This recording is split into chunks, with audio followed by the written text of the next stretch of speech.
On a calm and peaceful morning, Noah Dugan, a cynical and jaded pilot, is rudely awakened by two men, Coslow and Benchley.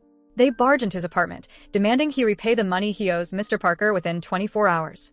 Before leaving, the men beat him up and remind him once more of the deadline. The next day, Noah tries applying for work but is denied multiple times due to his notorious bad reputation.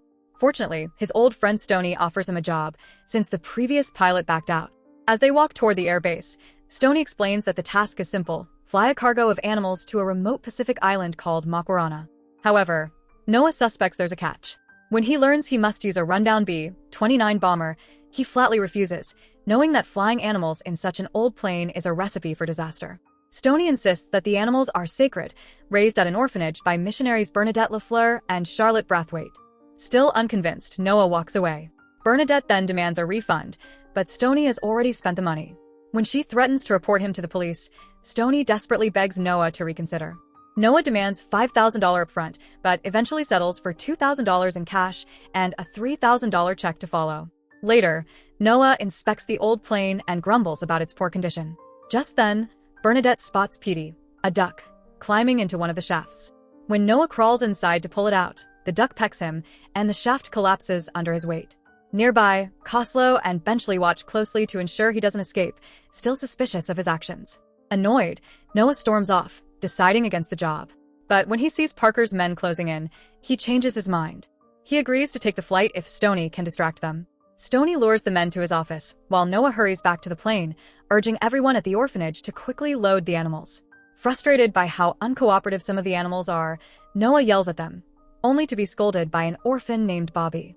The boy explains that the animals need to be treated gently. To prove it, he calmly leads Brutus the bull into the plane without trouble. Still unimpressed, Noah dismisses him and sneaks away to retrieve his luggage, carefully avoiding Parker's men. Meanwhile, Bobby and Julie beg Bernadette to let them join her, but she insists she must go alone to teach the people of Makwarana how to care for the animals. She bids the children farewell and boards the plane with Noah. As the orphans watch the B-29 taxi for takeoff, Bobby worries that Noah will mistreat the animals. Determined to protect them, he sneaks into the cargo hold. Julie quickly follows, and the two children hide aboard just as the aircraft begins moving. By the time Stoney's trick is discovered, it's too late. The plane is already airborne. During takeoff, Noah lights a cigar as he always does, but Bernadette dislikes the smoke and moves to the back. Hours later, she plays classical music to pass the time, which irritates Noah. They strike a deal: he'll put out his cigar if she stops the music. She gladly agrees. Later, Noah grows drowsy and attempts to switch on the autopilot, only to find it broken. Bernadette offers to take the controls, claiming she knows how to fly. Skeptical, Noah lets her try. Suddenly, Petey the duck flies into the cockpit, distracting them. When they look back, they're shocked to see Bobby and Julie on board. Bobby quickly explains that Melinda the cow is sick. Noah rushes to check on her, but is knocked out cold by Brutus the bull. The children alert Bernadette, but since she cannot leave the cockpit, she reassures them that Noah will wake soon. Fortunately, he does and resumes control of the plane. The following day, Noah asks Bernadette to watch the sunrise from the tail, but to his surprise, it appears from the wing. He realizes her cassette player has been interfering with the compass, throwing them off course. With fuel running low, Noah decides to continue flying until they find land, as turning back is no longer an option. He tries radioing for help but gets no response. Bobby spots an island in the distance. Noah manages a careful landing on the beach, and thankfully, everyone survives. Julie thanks Noah before joining Bobby in the cargo hold to check on the animals. Meanwhile, Noah and Bernadette step outside to survey the area, unaware that an elderly Japanese soldier is secretly watching them. When Bernadette asks about their plan, Noah admits all he wants to do is relax. Frustrated, she insists they build a camp and a corral for the animals while waiting for rescue. Together, they set to work, while the Japanese soldier and his companion continue spying.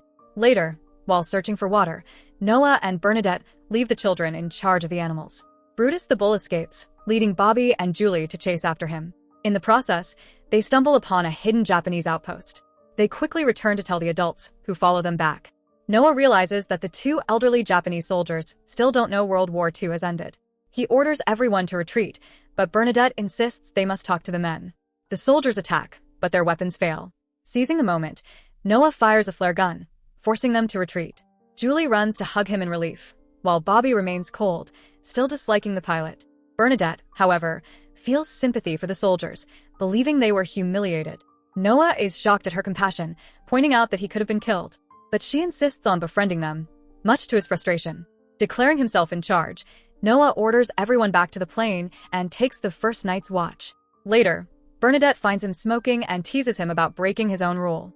He shrugs it off, saying he might as well enjoy his last days.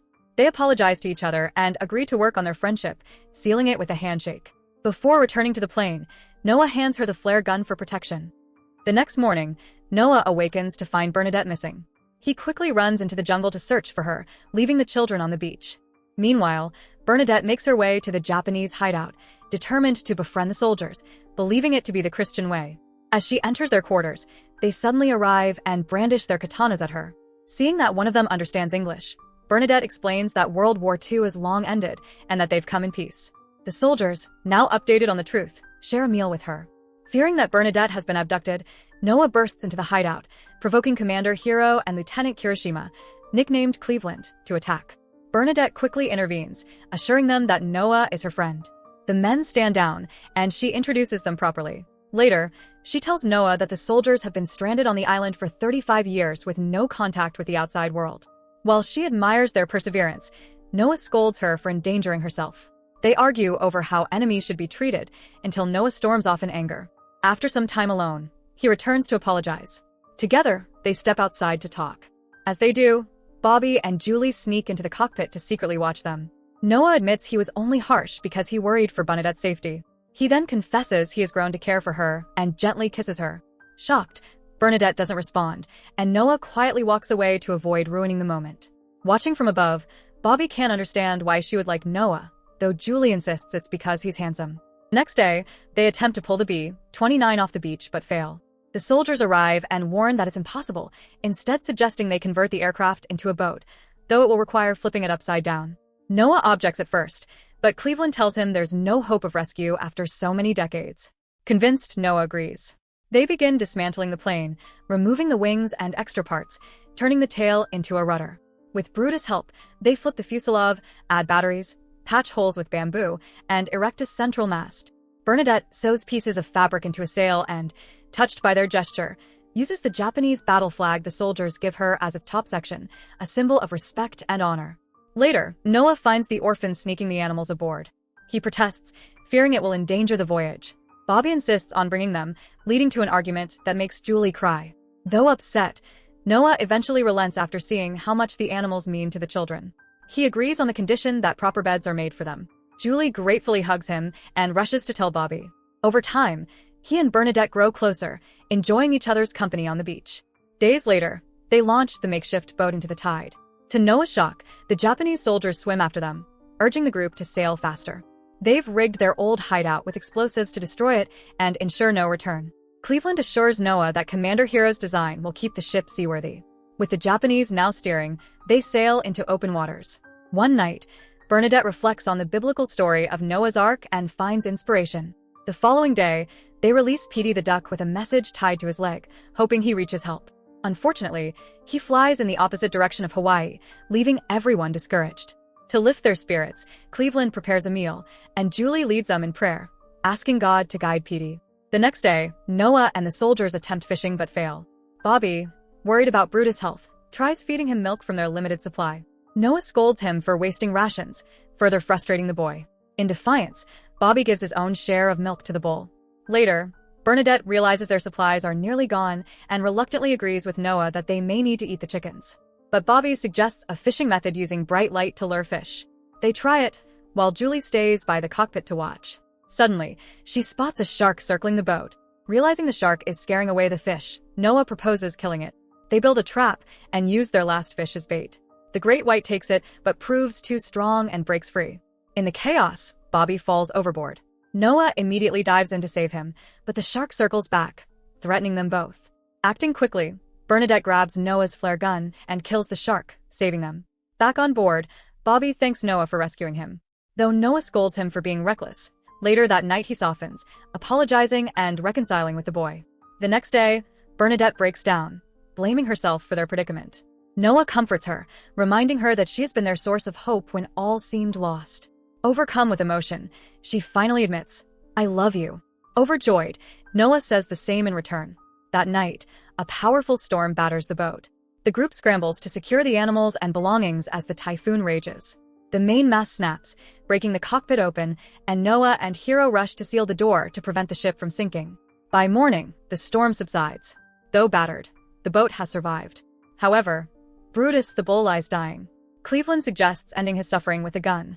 Bobby pleads with Noah to stop them, but Hiro gently explains it's the most humane choice. Just as Hiro raises the weapon, a siren sounds. Everyone rushes outside to see the U.S. Coast Guard approaching.